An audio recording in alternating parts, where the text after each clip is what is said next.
林图书馆。这是福泽由美子的作品，东方出版。我们来看森林旅馆。森林图书馆。好，开始。森林深处有一棵大杉树，是猫头鹰太太的家。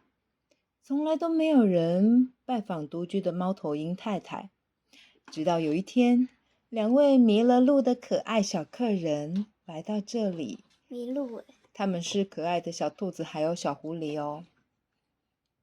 小兔子和小狐狸从窗户往里面看，哇，好多书啊，好想看哦。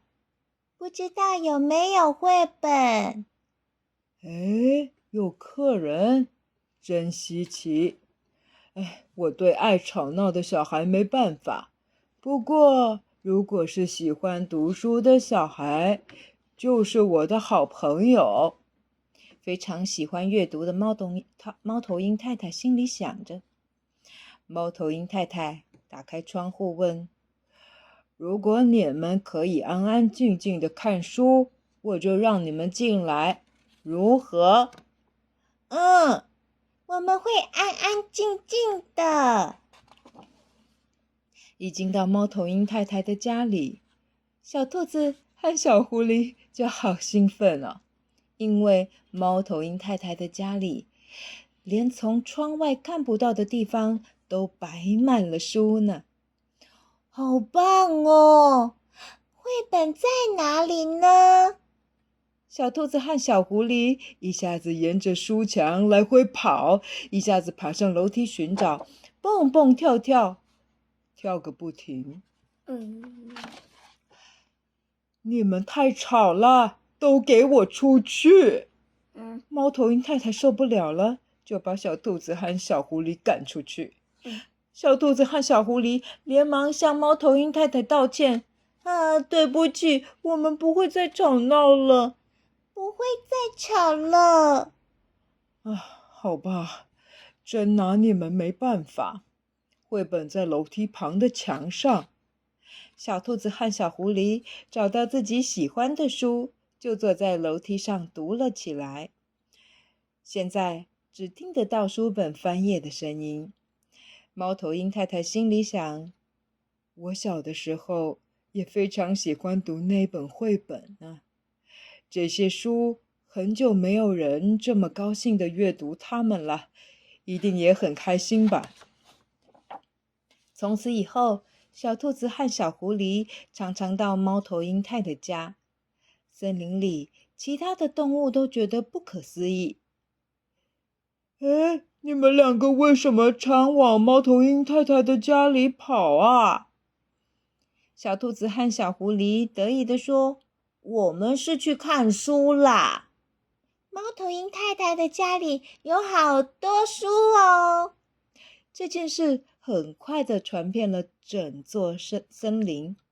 有一天，小兔子和小狐狸正在安静地看书时，叮咚叮咚，大门外的门铃响了。来啦来啦，门铃按一次就听得到啦。猫头鹰太太打开门。你好，猫头鹰太太，我想看书，可以吗？来敲门的是大熊先生。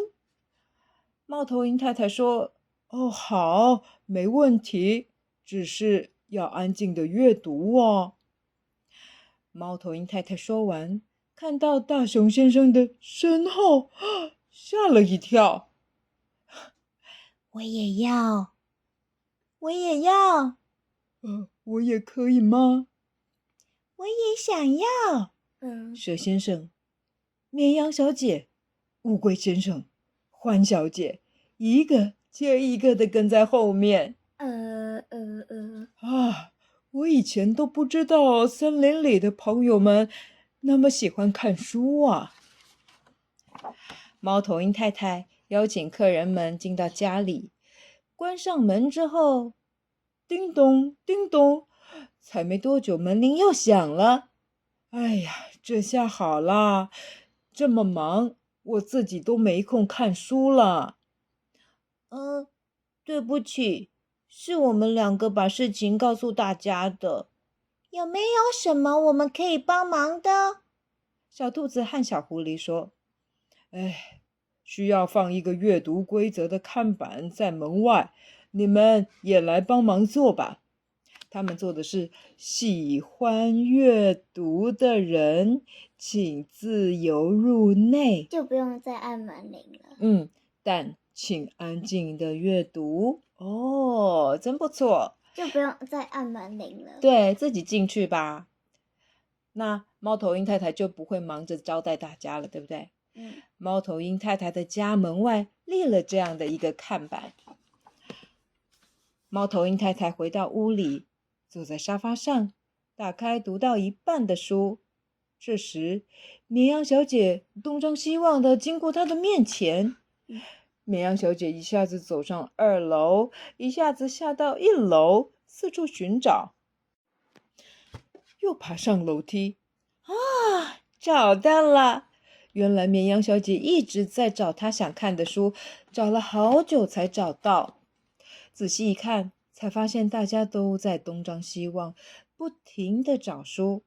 猫头鹰太太嘀咕了一句：“大家都迷路了。”因为他们都不熟。对，都不知道哪一些书放在哪里啊。小兔子提议：“我们来画一张找书的地图好不好？”猫头鹰太太眨了眨眼说：“真是个好主意，我们再来做一个看板吧。”入口处又多了一个看板。哇，有各式各样的书耶！小兔子很兴奋地说。小狐狸说：“我想要看猜谜的书。”这些是咖啡色1楼跟2楼的地图，然后用颜色分类。紫色的是图鉴，土黄色的是哲学，蓝色的是推理，黄绿色是绘画，粉红色是绘本，土黄色深土黄是猜谜，橄榄绿是音乐，红色是历史，灰黄色是冒险，红紫色是装扮，蓝绿色是字典，黄色是料理。分得清清楚楚的，对不对？1楼、2楼，你要找什么就分区去找就对了。大家继续读自己的书。过没多久，却听到房子里回荡着奇怪的声音，呜噜噜，呼噜噜。往声音传来的方向一看，是正在打瞌睡的蒙眼雕先生。他把书当枕头，还发出一阵阵的鼾声，会挨猫头鹰太太的骂哦。森林里的小动物们急急忙忙地叫醒蒙眼雕先生。对不起，我一打开书就会想睡觉。睡眼惺忪的蒙眼雕先生很不好意思的小声道歉，可是猫头鹰太太却微笑着眨了眨眼。有个地方很适合你哦。猫头鹰太太带蒙眼雕到2楼的阳台上，那是露天的阳台，对不对？有吊床。在树荫下的树枝上挂着一张吊床。我也喜欢一面读书一面打瞌睡哦。蒙眼雕先生躺在吊床上，打开一本有海盗封面的书。呜噜噜，呼噜噜，一下子就进入了梦乡。他真的好爱睡。他喜欢看着书，然后进入梦乡，在梦中乘着摇晃的船进行大冒险呢。又过了一会儿，窸窣窸窣窸窣窸窣，从九官鸟先生的嘴里发出喃喃的念书声。窸窣窸窣窸窣窣，咚隆咚隆，傍晚的钟声响起。拿起钓到的鱼，正准备回家时，池塘里传来可怕的声音：“把鱼放下！”回头一看，是一个脸上没有五官的妖怪。九官鸟先生回过神来，抬头一看，发现屋子里的人都盯着他看。抱歉，我看书看得太投入，就会不小心念出声音来。九官鸟先生说。猫头鹰太太说：“请保持安静。”请问我可以把书拿到庭院去念吗？九官鸟先生向猫头鹰太太报备后，就拿着书走出大门。这时，小朋友们也一个个跟在他的后头走了出去。猫头鹰太太不知道发生了什么事，小兔子解释说：“我们想要听九官鸟先生念绘本。”小狐狸也说：“钟声响的声音，还有鬼怪说话的声音，都好逼真哦。”他很会念故事，是不是？对。听九官鸟先生朗读绘本，小朋友们的眼睛都闪闪发光。哇哦！在他面前都是小朋友。猫头鹰太太笑眯眯地说：“大家都听得好入迷哦。”这时，绵羊小姐来了。我读了做点心的书，试做了杯子蛋糕，要不要尝尝看呢？哇，是巧克力碎片的杯子蛋糕。猫头鹰太太很高兴地说：“哇哦，那真是太棒了！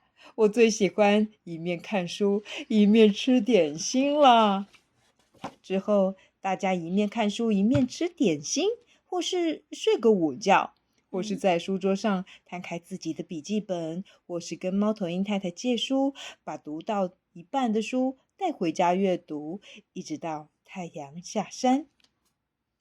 大家都享受了属于自己的阅读时光。天空染上了红红的晚霞，森林里的动物们都各自回家了，只剩下猫头鹰太太，一面把书架上的书本放整齐，一面微笑着，因为她自己喜欢的书能让朋友们也感到开心，她觉得很快乐。于是，猫头鹰太太在入口的大门上方加了一块看板：森林图书馆。对，森林图书馆。本来第一个看板是喜欢阅读的人请自由入内，但请安静的阅读。第二个是地图，对不对？怎么找书？第三个就是森林图书馆了。哇，它好大方啊！这座森林图书馆，喜欢阅读的人，不论是谁，都欢迎光临。故事结束。这个故事是森林图书馆。